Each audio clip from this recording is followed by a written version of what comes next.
Hi everybody, welcome back to the fourth and the final class of this series on Neo-Chassidus. Thank you all for joining. This was something that was very exciting for me, and I hope that for those listening along, if anybody has any questions at any point, please feel free to message me, because this is only like a teeny little tiny drop as to what is happening in this world.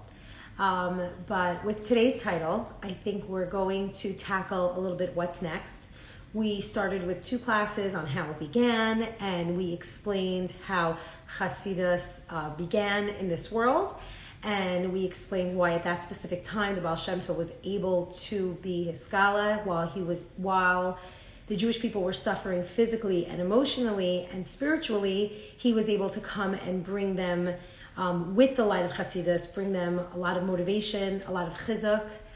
We also explained the letter that the Baal Shem Tov wrote to his brother-in-law about his Aliyas Neshama, where he met with the Neshama of Mashiach and he had a conversation with him.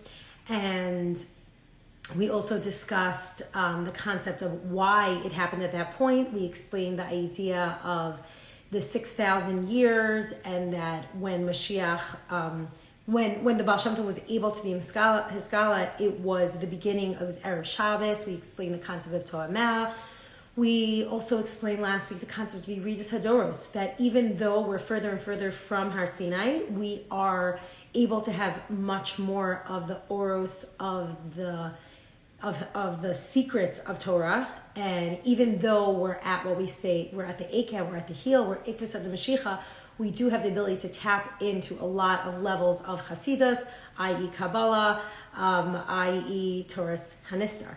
So that's where we kind of left off. Last week we spoke about Rabbi Nachman, and we spoke about he was the great-grandson of the Baal Shem Tov, and how his 2 main points of Ein Shem Yesh, not to give up, and the concept of Simcha are 2 very, very important things that we can use practically in terms of Torah's Chassidus. And we are going to tackle tonight we spoke last week how it's going, and we're going to speak tonight how it will continue, where we're going with this, and what's next. So in order for us to understand this, what we're going to do tonight is we're going to take a step back a little bit.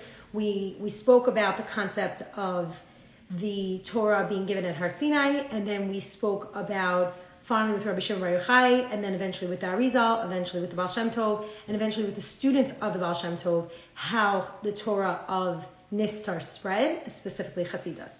What we're going to do tonight is we're going to try to connect the second class to the last class, and the second class is when we spoke about the Baal Shem Tov meeting with Mashiach. Now, what's important with the Baal Shem Tov meeting with Mashiach, with the Neshama of Mashiach, he asked him very specifically, so what do we do now? How do I bring Mashiach closer? How do I get it? When is it coming? And he explained that when the teachings of the Baal Shem Tov, which are the teachings of Mashiach, spread forth, that's when Mashiach will come. So what we learn from here is that Torah's HaChasidus, or Torah's HaNistar, is very much connected with the coming of Mashiach. So if we want to know what's next, we need to fully understand, and even though it's a very daunting task, to understand what this means to be learning, to be able to bring Mashiach closer, what we're supposed to specifically be learning, and how we see this effect happening in the world right now. So what we understand is that in order for us to hasten the coming of Mashiach, if we want Mashiach to come faster, we need to learn the teachings of Mashiach. So we need to learn the Torah's HaMashiach, which is Torah's HaChasidus, which is Torah's HaNistar, which is Kabbalah.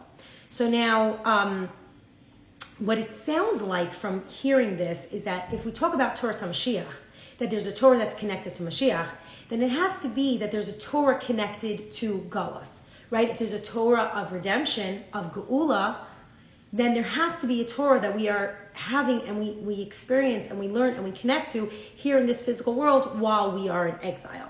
So let's understand this a little bit from the teachings of the Arizal. One of the students of the Arizal, Reb Chaim Vital, he actually is the author of the Kisvei Ari. He wrote down a lot of the teachings of the Arizal, and he explains that when he was actually 30 years old, he expected Mashiach to come. He thought that, like, according to his calculations, that's when Mashiach was going to be coming. You know how, like, when the Jewish people counted 40 days and 40 nights and Moshe wasn't there, or like when in the time of Achashverosh, right? When they counted, they're like, oh, it's 70 years and the Jewish people are still here, right? So he counted, according to his calculations, He thought that on his 30th birthday that Mashiach would be here, but it wasn't. And he did a little investigation, and what he found was he came to the conclusion that the people were not yet learning the Torah of Mashiach. And he explained the following. He explained that the Torah that was given to us is here to complete us, is here to make us better people, and to just make us good Jews, right? And Rav Chaim Vital explains that just like a Jewish person or any person is comprised of a body and a soul, there is a body and a soul to Torah as well. So the Torah is here to make us good human beings, and we are going to connect to these two parts of the Torah in order to make us good people. So the body of Torah means the revealed part of the Torah. It means halacha, it means chumash, it means gemara, it means all the parts of Torah that are practical and help us in this physical world. So for example, I'm walking on Shabbos and I took out a lot of money on Friday because my kids always need singles for the machines for school, and I wanted to take out money for my babysitter, and I took out extra, whatever, a few $100s, and I stuck it in my pocket, and then I came home for Shabbos, and I forgot about it. I wore that same coat on Shabbos. I'm walking. As I arrive at my sister-in-law's house, I'm like, oh my gosh, I have wads of cash. Mind you, they're singles, but I'm like, what do I do with this money? So what do I do is I have to connect to what the Torah, the physical Torah tells us, what the halacha tells us, and says you have to do with the shinoi, and you have to take it out, and you have to drop the money right over there. You know, there's all these parts of Torah that are practical that allow us to live our life down here in the physical world. And all of those practical parts of Torah are brought down through the Shulchan Aruch and through the Gemara, and that's all on figuring out how we are supposed to live a good and healthy life down here. You know, you're in traffic and you're stuck in 18 minutes of Shabbos, right? These are all examples leading up to Shabbos, but there are so many things that happen. What do you mean? If your neighbor damages your property, do they owe you money? How do they damage your property? All these like halachic questions of like, do you owe somebody interest? If somebody borrows something from you, and how do you return it? All of those things are how we deal with our practical life down here. What do we do if somebody bumps into my car? That all tells us how to navigate the physical world with all of its problems. And that's a big part of Torah, and that we refer to as the body of Torah. Now, just like a person has a soul, there's also a soul to Torah. And what is that? That might seem a little esoteric, and it might seem a little bit lofty. And like I said, it's a very daunting task for us to explain what the soul of Torah is. But the soul of Torah is Kabbalah, okay? Or we can we'll refer to it tonight as Torah Chassidus, okay? So now, what exactly is Kabbalah? And Chassidus is very much connected to the world of Kabbalah. Chassidus is the Torah of Mashiach. And it's very much connected to a time period that is going to be post this physical world and an era of when Mashiach comes. Now, Kabbalah can be divided into two parts, okay? I recently learned that it's okay to try to understand things on your level like it is right now and maybe not fully understand it, because in the times of Mashiach, we're going to be able to really understand it. So this is just like prepping you guys for it, okay? So bear with me, okay? There are two parts to Kabbalah. The first part is what we refer to as Ma'aseh Bereshis, which are the workings of creation. And the second part of Kabbalah is what we refer to as Ma'aseh Merkava, which is the workings of the chariot. Now, if any of you have been to school, Beis Yaakov, like we used to learn about Ma'aseh Merkava, it was like in the Navi, and I wasn't sure we fully understood it, right? But like all good Beis Yaakov girls and boys, they all ever heard this concept. But what does it mean, Ma'aseh Bereshis and Ma'aseh Merkava? So the workings of creation means that there is this major section of Kabbalah that there's a major section, of Torah that helps us navigate this physical world, but there's a major section of Torah that's connected to the spiritual world. So it's not about being stuck on the road before Shabbos, and it's not about what do I do with the $500 in my coat pocket on Shabbos, right? Kabbalah doesn't talk about down here. It's a section of Kabbalah that is talking about how Hashem created this world. It's talking about the infrastructure of the higher world. So just like, I never took this subject, but if you were to take physics, physics would teach you about the physical aspects of this world. Kabbalah teaches you about the aspects in the upper world of how Hashem created the world. So everything that we see down here on this physical world is really just a manifestation of the spiritual world shining itself down on here. So for example, this table, this chair, this painting is all a manifestation of the spiritual world reflecting itself here into this world. I am not a Kabbalist and I can't fully understand this, but one of these teachings I actually heard from Rav Daniel Katz. He's incredible. He has a website. He's amazing. And he actually taught this very clearly once. He was talking about Shabbos, and he was talking about how the physical world manifests itself in the spiritual world manifests itself into this world. And it does so in the number 7. So there are 7 spheros, the 7 emotional spheros that connect to this world. For example, there are, when Hashem took the spiritual world and he brought it down here into this world, he manifested in the number 7, which is the 7 continents. There's 7 main bodies of water, 7 notes of music, 7 colors in the rainbow. So that's one concept where you can see there's the spiritual world up here, which reflects itself down on here. So my separatist is not learning about how your body works. It's about how we can navigate our body down here as a reflection from the spiritual world. It's teaching you what's taking place in the higher world beyond the vision of this physical world that we see here. And it tells us a little bit about what's going on in the upper worlds. Okay, that's all my separatist. And that's kind of like the DNA of the spiritual world. We have DNA down here that comprises of our body. There's DNA of the spiritual world, and that's all one part of Kabbalah. The next part of Kabbalah is called the working of the chariots, Ma'aseh Merkava. And that is, once you understand how the higher worlds works, you can know intellectually in your brain how it works, but the next step is to be able to go to that spiritual place.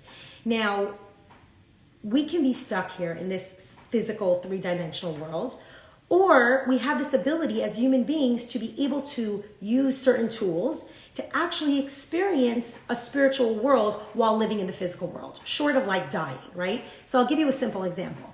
When you go for a blood test, right? I frequently take my kids for blood work, and I'm always like, yeah, it's not a big deal, it's not a big deal. Don't worry, just squeeze my hand, right? But when I'm going for myself, what do I do, right? They tie the thing around my arm and make it tight. They're like, pump your fist, right? I'm pumping. And I immediately look away and I close my eyes for 1 minute. And then the lady like slips out the needle and she's like, okay, I'm done. And you're like, oh, really? Oh, okay, amazing, fine. Like, just hold your hand over here. You don't have to release your fist and you're good to go. What's this concept of me closing my eyes? Like I'm scared of the needle and then when I open my eyes, it's going to be okay.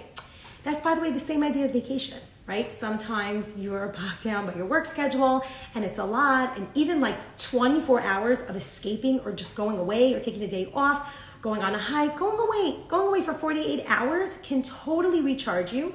Even though it's a fake world, it's not this physical world, right? Going to Miami for 24 hours is nice.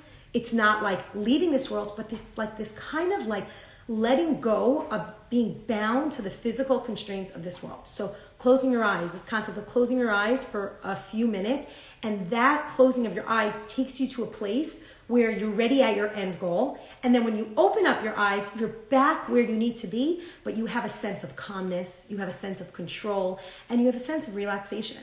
So obviously what we're referring to here is much deeper. The Baal Shem Tov was able to, take his neshama and project himself up and speak with Mashiach and then come back down here into this world. That's obviously a level that he was able to reach. But just for us personally, there is a concept of being able to leave the physical constraints of this world and go to somewhere higher. And then when you come back, it's all much better. So the Baal Shem Tov had this elevation of the soul, and that's Ma'aseh Merkava, and that's tapping into Kabbalah, and that's not only knowing the higher worlds, but it's also being able to get there. Think about when you go on a road trip. My family took a road trip to Miami. I don't suggest it to anybody with small children. I still have PTSD from it. If somebody says the 95, I'm like, no, don't go there. Like, I'm not going on the 95. But if somebody were to go on a road trip, maybe without like children who have motion sickness, that would be good. But if you were to go on a road trip from, let's say, here to Miami, right?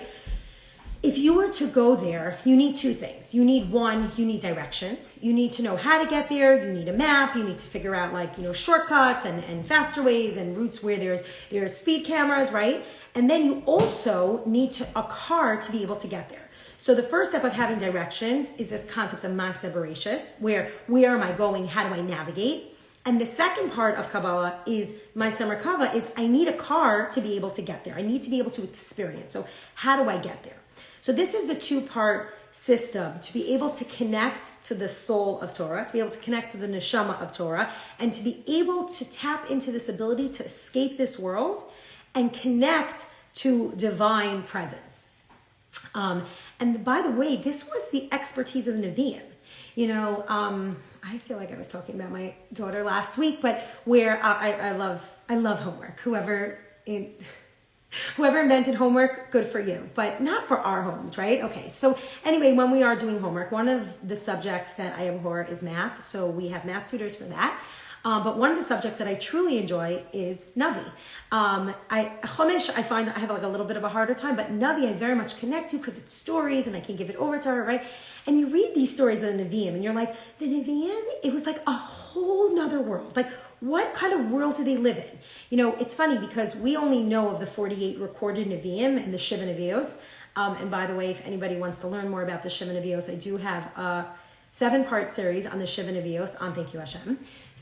And those were uploaded also to the podcast. So if you would like to listen to them, you can.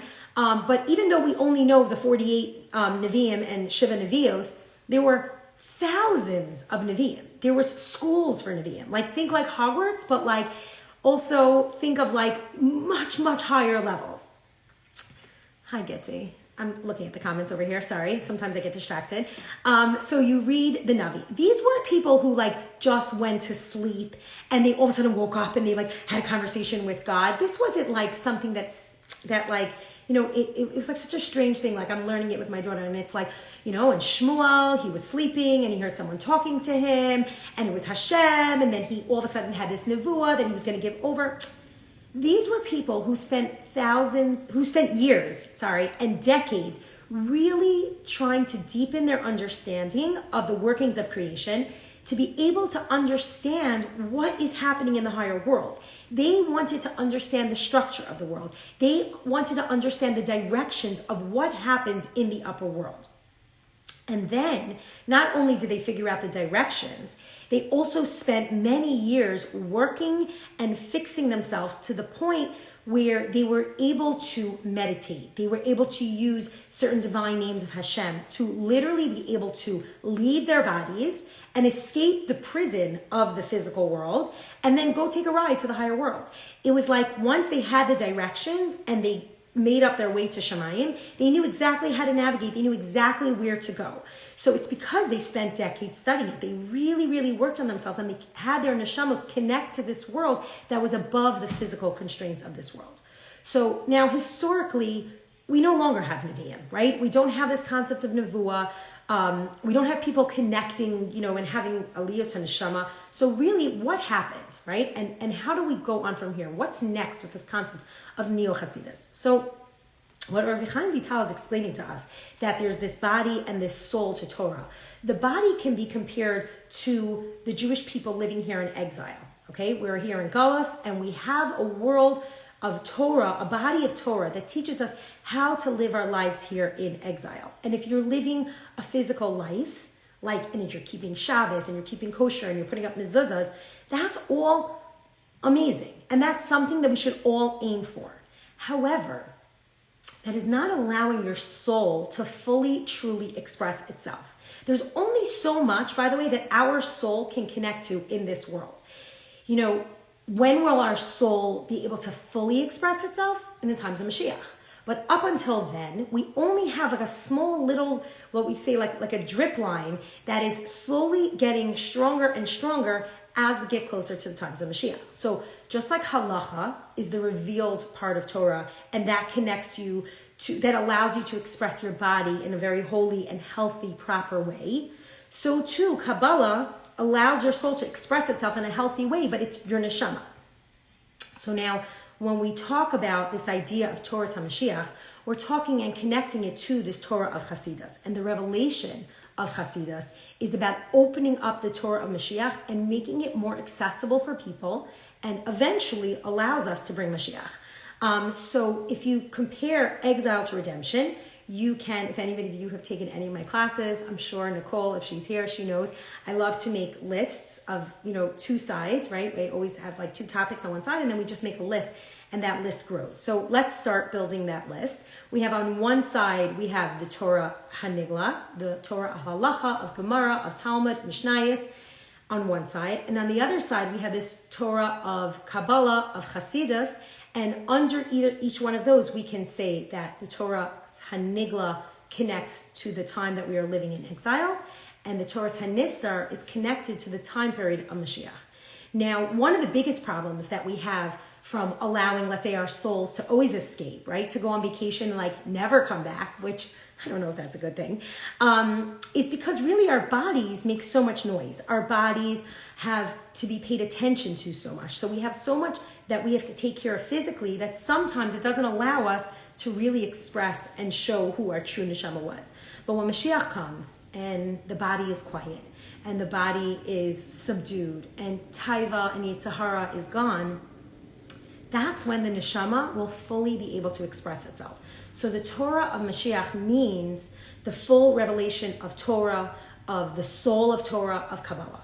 And Kabbalah really, it was given to us at Har Sinai. And what is unique about Chassidus is that it allowed for the opening of these ideas to even the lowest people.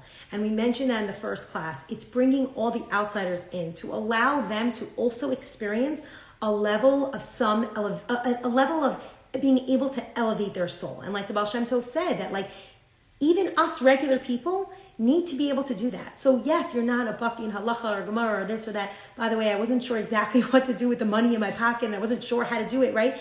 But the fact that learning Torah Chassidus will allow us to elevate and escape what we spoke about last week, the manchin dekatness of like the small, detailed, everyday life. Chassidus allows you to escape that, to go away from it, to close your eyes at the time that you're getting a blood test, to be able to go on vacation for a little bit and be able to come back in a more settled mindset. So there was tremendous opposition to this, and we are very much aware of that, and we're not going to be discussing that in class tonight, but if somebody wants to message me, or maybe we'll do a little follow-up on the Torah of the Gra versus the Torah of the Baal Shem Tov, but that's not for now. But the full revelation of the soul of Torah is going to be when the time of Mashiach comes. But you should know that when it comes to opposition, any time that there's something great being revealed that's connected to the time of Mashiach, there's going to be opposition and there's going to be something sketchy and funny. And you could actually bring this back to all the way back to the story of Lot with his daughters, which was such a strange story that Lot was with his daughters to be able to have children, right? This was the time of after Sodom and they thought everybody was gone and the world was over, and his daughters felt the need that we need to repopulate this world, and they were with their father and they had children. That was a very strange idea. And out of that comes Moab, who eventually brings Rus, who eventually she's the great grandmother of David HaMelech. Or even the story of Yehuda and Tamar, right? Mashiach ben David is going to be coming from Yehuda, but it's such a strange story the way it takes place. Like when I was in school, honestly, we brazed over this topic, very right? We just told the story very briefly, but never fully understood that Yehuda met Tamar and she didn't know who she really was, and she was really her daughter-in-law, and then she became pregnant with twins, and Mashiach comes from there. And the story of David and Bathsheba is also a very strange story. But what we see is that whenever there's an uncovering of Mashiach ben David, there is going to be opposition. And trust me, when the Baal Shem Tov came to this world, there was opposition against this. And that we can understand by when something great is happening, it's often hidden by something dark and scary. And in actually the book that I was teaching, The Story of Our Lives in Breslov Book Club, we learn from Breslov Chassidus, is that whenever there's something very, very dark and very, very strong, and sometimes negative, what we try to assume is that it means that there's something very big in opposition against it.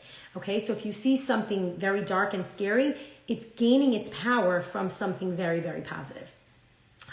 Okay, sorry, I just went off on a tangent. So let's go back. So what we learn from this is that we can't go from 0 to 60 in 1 second. There has to be a slow process. This coming of Mashiach is when the floodgates will eventually open up, but we need a slow intro, a slow drip line to Mashiach coming. And historically, we see that it came down very slowly. We spoke about last week how Hashem had Rahmanas on us at different points in our lives and slowly gave us little doses and doses of what we can call Torah's Hanistar, of Chassidus slowly coming into us, and that's what gave us the strength to continue this far. So now, historically, the Nevi'im were the masters of Kabbalah. They were the masters of directions. They also were the best drivers. They had the best cars. They knew exactly how to make their way to God. Now, once prophecy ended, right, after the destruction of the first Beis HaMikdash, we actually entered a time period that was very, very much focused on the world, on the Torah's Hanigla.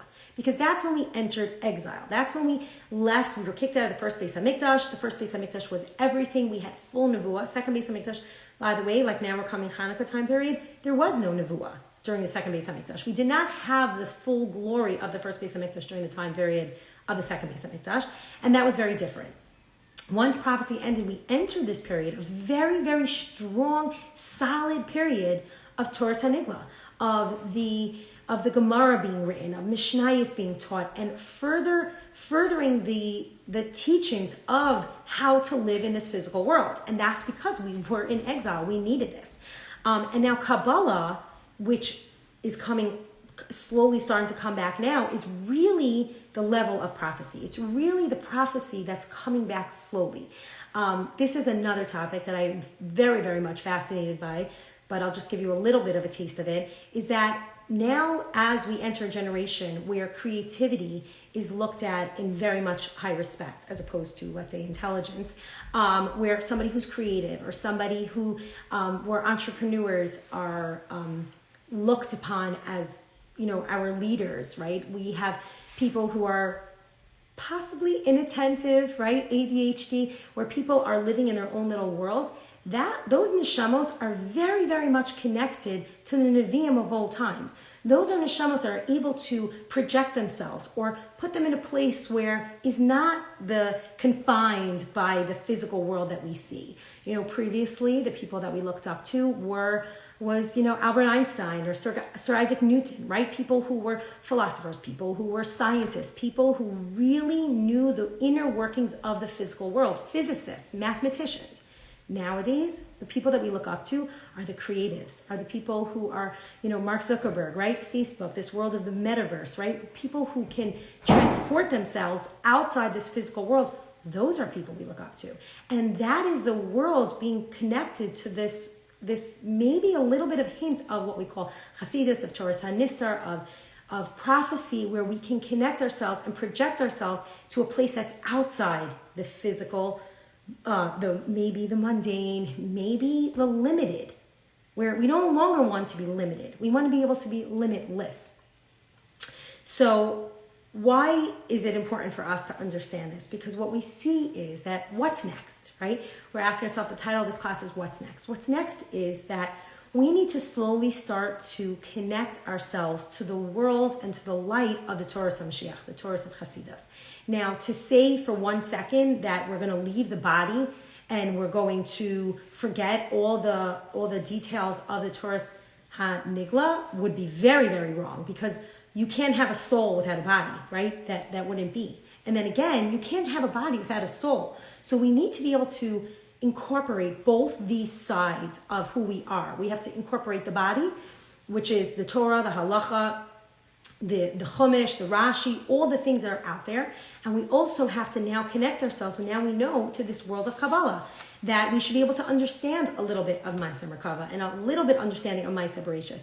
And when we have to know that when Hashem gave us the Torah, He gave us both. But an interesting thing happened. He gave us the Torah, right? And we actually said, after two of the first two commandments, right? We said, oh my gosh, no, this is too much. We need to hear from Moshe. Happens to be, it wasn't us. It was the Erev Rav. The Erev Rav were the non-Jews who mixed themselves into the Jewish people. And they said it's too much for us. They said, we're not sure that we can connect to that spiritual realm. We need to hear it from a person. We want to hear it from Moshe. And if you take it even back a little bit more, this is the original sin of Adam and Chava. Adam was given 2 trees, right? He was living in Gan Eden. This is amazing. And Hashem said, here's the Eitz HaChaim and here's the Eitz Hadas Tovara. Eitz Hadas Tovara is connected to the world of the Nigla, of the physical world that we see right here, right? The tree of knowledge of good and evil, the world of physics, the world of understanding this physical world. And then there's the Eitz HaChaim, and the Eitz HaChaim is the true life. That's That's the Torah Hanistar. That's the world. That's all godliness. That's all Hashem. And what did Adam do? Adam said, I'm going to eat from that tree. Hashem said, don't. And he said, oops, this is where I'm eating from. And him eating from that tree was kind of like a statement of him saying, I want to connect to this physical world. I want to know more about this physical world. So the ultimate tshuva has to happen when we can also connect to the world of godliness, the world of Hashem, and that's what the Baal Shem Tov came to the world for. And you know, if you look at the names of the trees, right, the Eitz HaChaim and Eitz HaDas Tov Ra, the Eitz HaDas Tov Ra has good and evil in it, and this physical world does have evil, and it has sickness, and it has death, and it has tragedy, and it has cancer, and it has divorce, and it has people struggling with parnasa, and it has real difficulties, and it's good to know how to handle that. It's good to know how to make a budget if you're struggling with parnasa. It's good to know that there are treatments for people who have cancer. It's good to know that there are treatments for people who have heart conditions, right? But confining yourself only to this physical world is very limited. If you step into the world of Torah Chassidus and the world of the Torah HaMashiach, what ends up happening is that you realize that it's all good, right? In the world of Kabbalah, there is no evil. There is no bad guy. It's all God. It's all Eino Milvado. It's only Hashem. So being able to elevate yourself from this physical world and connect to a spiritual world makes you recognize that there is no evil. Now, Kabbalah will teach you how evil came to this world.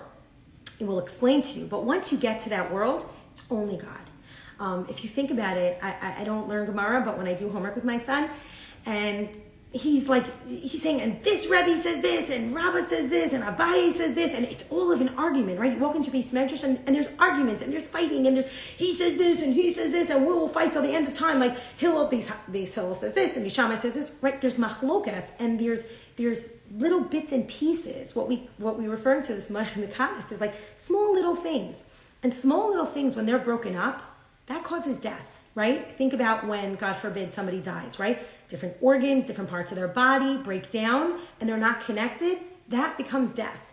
When Adam ate from the Eitz HaDas Tov Ra, he brought death to this world, right? When the people at Har Sinai said, we want to hear from Moshe, and then they lost the first luchos, they connected to a world of the second luchos, right?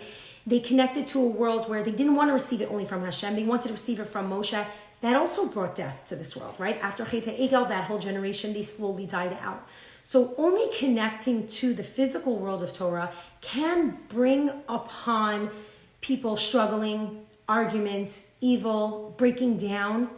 But when you connect to something much higher, when you connect to the Torah's Hanistar, when you connect to the world of Chassidus, where Eino Milvado, everything is one, everything is whole, that's Eitz HaChaim.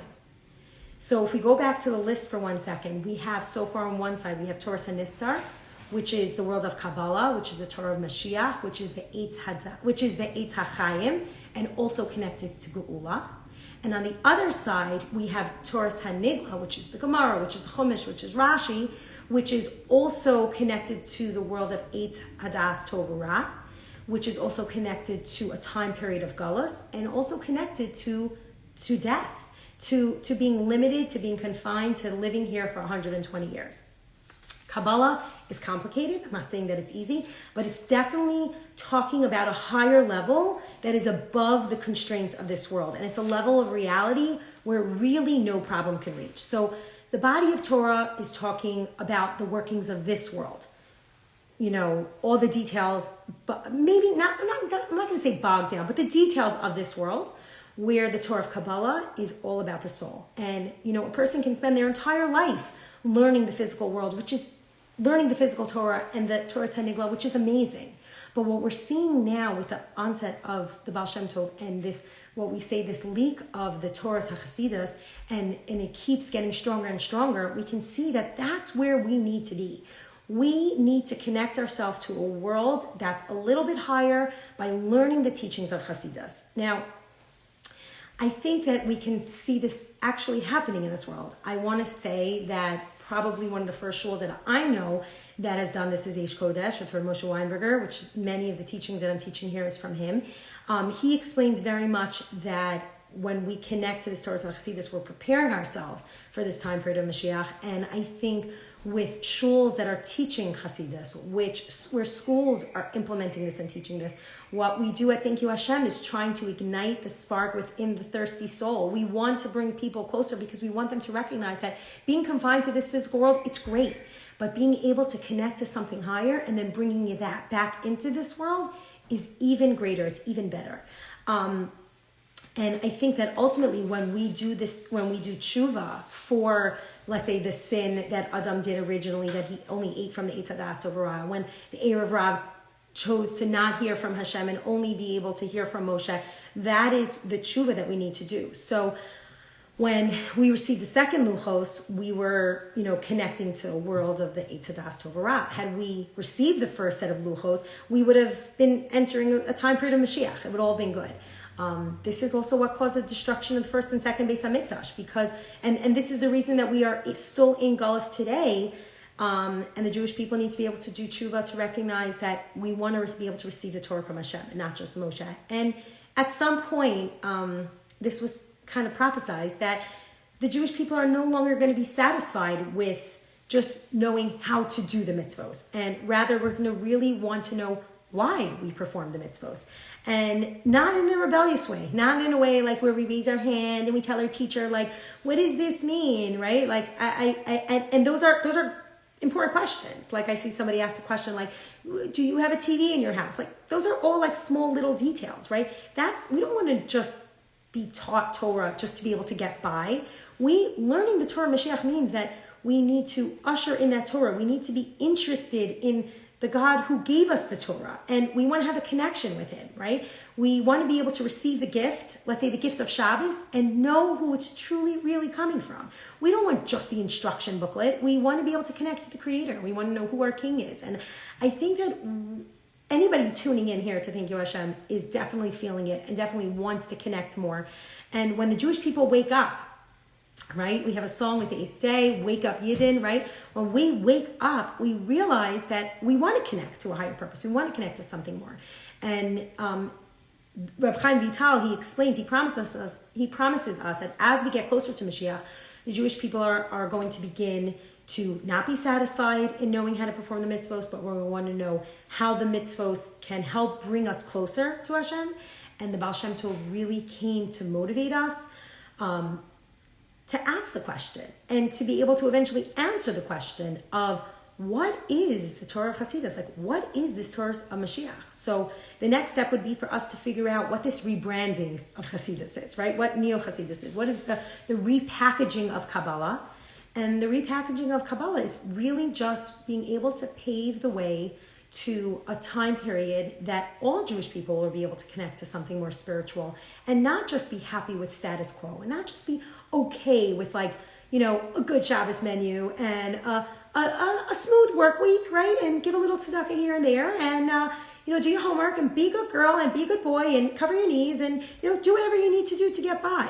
To get my daughter's already talking about seminary, right? Like, to get into a good seminary, right? To have a good shidduch. Like, what do I need to do to be able to get that? And Chassidus is not founded upon that. Chassidus is founded upon a light that tells us that Hashem exists everywhere, in every single moment, in every single thought, and not just getting into the best seminary. And, action that we do here in this world to really cause a connection. And when you look at life in a deeper existence and you realize that it's not just, my neighborhood and a couple of my friends, it's much, much bigger, that we're really much, much more connected to a God above. I think that's what will bring us to the next step and to the next stage. And I wish anybody who's listening to this to feel free to reach out to me or to find some class on Torah anytime and use your time to learn and connect to this Torah of Chassidus, because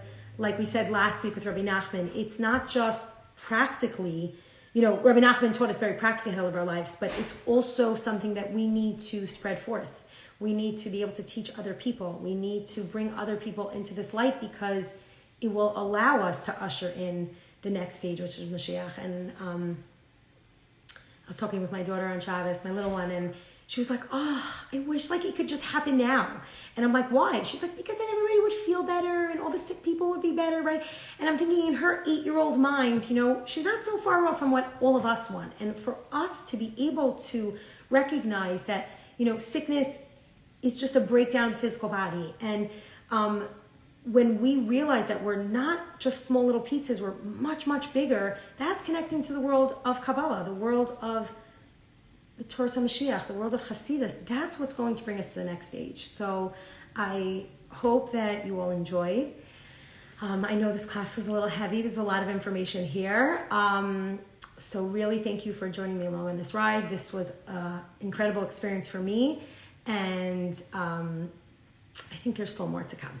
There's still more to come. So thank you for joining. For all those of you who follow, thank you, Hashem. This is our role. This is our journey, and we're glad that you're here on it. So thank you so much. Have a great night.